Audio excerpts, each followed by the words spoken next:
നഗരസഭ മാലിന്യ സംസ്കരണ പ്രവർത്തനങ്ങൾ കാര്യക്ഷമമല്ലെന്നാരോപിച്ച് കൗൺസിൽ യോഗത്തിൽ നിന്ന് ഇറങ്ങിപ്പോയി പ്രതിപക്ഷ പ്രതിഷേധം. കഴിഞ്ഞ ദിവസം ചേർന്ന യോഗത്തിൽ സാനിറ്ററി മാലിന്യങ്ങൾ സംസ്കരിക്കുന്നതിന് സൗകര്യങ്ങളൊരുക്കുന്നത് സംബന്ധിച്ച് നടന്ന അജണ്ട ചർച്ചയിലാണ് നഗരസഭയിലെ നിലവിലെ മാലിന്യ ശേഖരണവും സംസ്കരണവും കാര്യക്ഷമമല്ലെന്നും മാലിന്യ നിർമ്മാർജ്ജനവുമായി ബന്ധപ്പെട്ട് നേരത്തെ പ്രഖ്യാപിച്ച പല പദ്ധതികളും എങ്ങും എത്തിയില്ലെന്നും ചൂണ്ടിക്കാട്ടിയാണ് പ്രതിപക്ഷം യോഗത്തിൽ നിന്ന് ഇറങ്ങിപ്പോയത്. കൗൺസിൽ ഹാളിന് പുറത്തിറങ്ങി മുദ്രാവാക്യവും വിളിച്ചു. അല്പസമയത്തിനകം പ്രതിഷേധം പൂർത്തിയാക്കി പ്രതിപക്ഷം യോഗത്തിൽ തിരിച്ചെത്തി. വിഷയം വിശദമായി പഠിച്ച് അടുത്ത കൗൺസിൽ യോഗത്തിലേക്ക് റിപ്പോർട്ട് സമർപ്പിക്കാൻ ആരോഗ്യകാര്യ സ്ഥിര സമിതിയെ യോഗം ചുമതലപ്പെടുത്തി. കൗൺസിൽ യോഗത്തിൽ പങ്കെടുക്കാത്ത ചാർജുള്ള ഓഫീസർമാർക്ക് കാരണം കാണിക്കൽ നോട്ടീസ് നൽകാൻ യോഗം ഐക്യകണ്ഠേന തീരുമാനിച്ചു. ഓരോ അജണ്ടയുമായി ബന്ധപ്പെട്ടും വിശദീകരണം നൽകേണ്ട ഉദ്യോഗസ്ഥർ അജണ്ട ചർച്ചയ്ക്കെടുക്കുമ്പോൾ സ്ഥലത്തില്ലാതെ വന്നതോടെയാണ് കാരണം കാണിക്കൽ നോട്ടീസ് നൽകാൻ യോഗം നിശ്ചയിച്ചത്. സർവീസ് സംഘടനകൾ നടത്തിയ പണിമുടക്കിന്റെ ഭാഗമായി ഉദ്യോഗസ്ഥർ പലരും അവധിയിലായിരുന്നു. എന്നാൽ അവധിയെടുക്കുമ്പോൾ പകരം ചുമതല മറ്റൊരാൾക്ക് കൈമാറേണ്ടിയിരുന്നെന്നും അതുണ്ടായില്ലെന്നും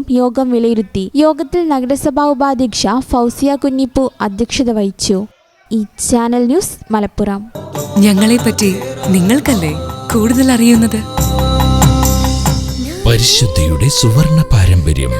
ഹയാത്ത് ഗോൾഡൻ ഡയമണ്ട്സ്, വളാഞ്ചേരി.